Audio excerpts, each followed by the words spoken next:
Hey, what's going on guys? Welcome back to another video. Today I'm going to be going over JSON web tokens and what they are and how token authentication differs from sessions. Before I get into that, I want to go over what authentication even is, because a lot of people confuse it with authorization. So authentication is the process of verifying the identity of a user, which is usually done through some sort of login, like email and password, or a PIN code, or even a fingerprint. And the purpose of that is to determine whether someone actually is who they say they are. So you could then implement different access for that user. Now, authorization is the process of giving a user permission to access a specific resource or function. And the purpose of that is to limit access to resources or files, which will improve the security of your app. So authentication deals with verifying the identity of the user, whereas authorization gives access to that user to only things that you would want them to have access to. So now that we have that out of the way, I'm going to go over the two different ways you could implement authentication. And the first way is using sessions. And this is the more traditional approach. And with this way, you have a browser that will send a request to the login route, and the server is going to take the credentials and try to verify them.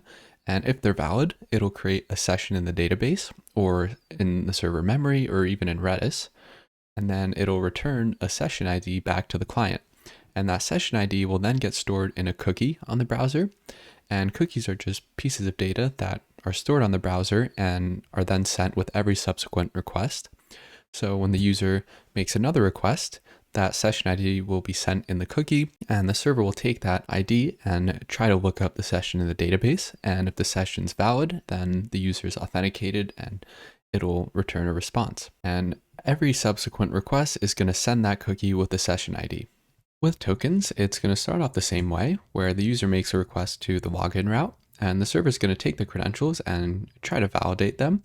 And if they're valid, it's going to, instead of creating a session in the database, it's going to create a token, and it's going to sign that token with a private key. And the private key is just a string that's on the server that should be kept secret. And if anyone gets access to it, they would be able to generate tokens for any user, and they could then act as that user. So it's really important that you keep these secret, and if they ever get leaked or exposed, that you change the key right away. The token also has different properties on it, like a user ID or any relevant session info that you want. And so that's going to get sent back to the client, which it will then get stored in local storage. It could also be stored in a cookie, either way. And then with every subsequent request, the token gets passed in the request headers, typically in the authorization header. And the server gets the token from the headers, and it'll try to validate it using the private key. Now, the token will only be valid if it was initially signed with that same private key. So if the validation succeeds, it's assumed that the user is authenticated and it'll return the response.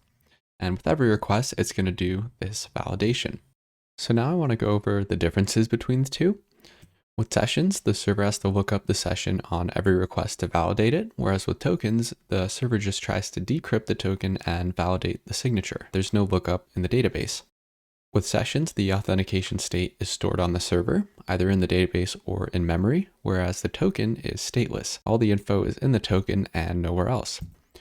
Sessions are also easy to invalidate. You would just delete the database record for that session, whereas tokens are much harder to invalidate. You could implement a blacklist or change the secret key, but that would invalidate all the tokens, which wouldn't be ideal, or you could just wait for the token to expire.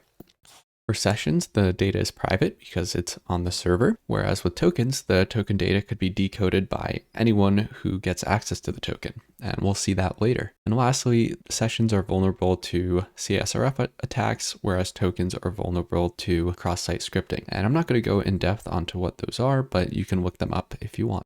So now I want to go over what a JWT actually looks like.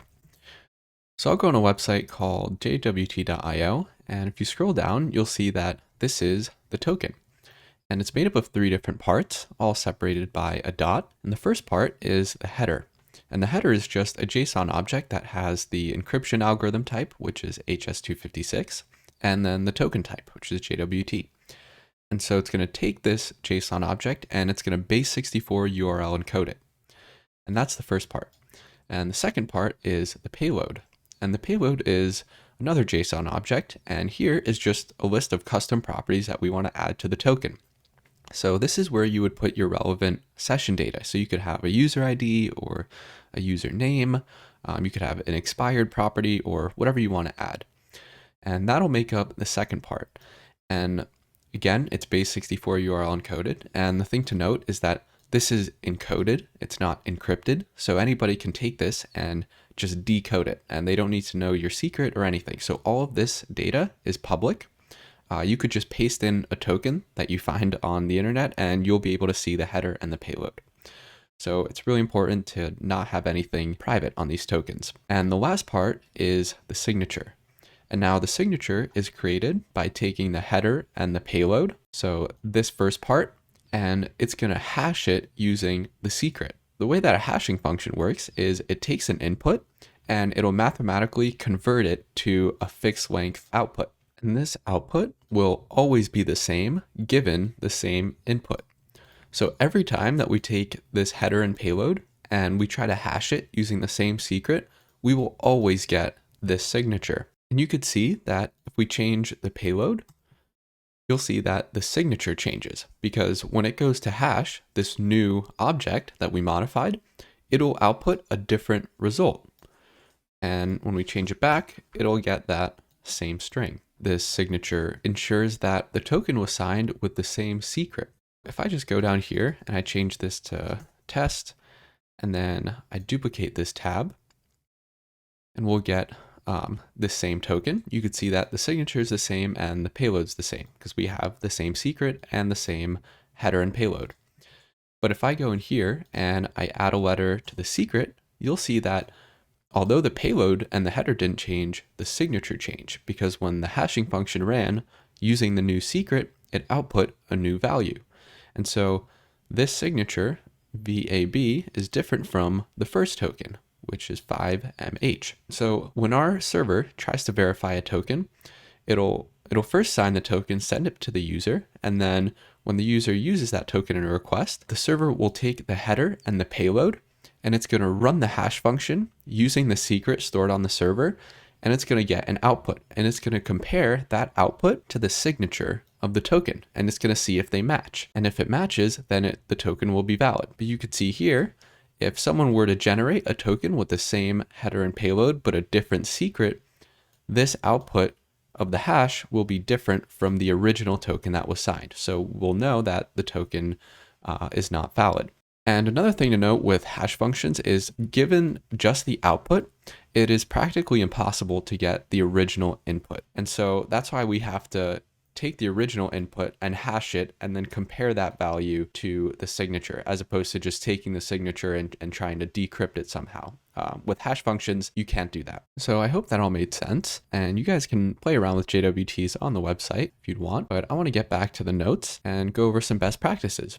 So first you want to keep tokens relatively small because some servers have limits on request headers, and if you have a really long token, like you have a ton of data in your payload, then the server could just reject your request because of the size limit. You also don't want to store any sensitive data on the token because, as you saw, anybody can paste in a token and decode all those values, and so that's publicly accessible.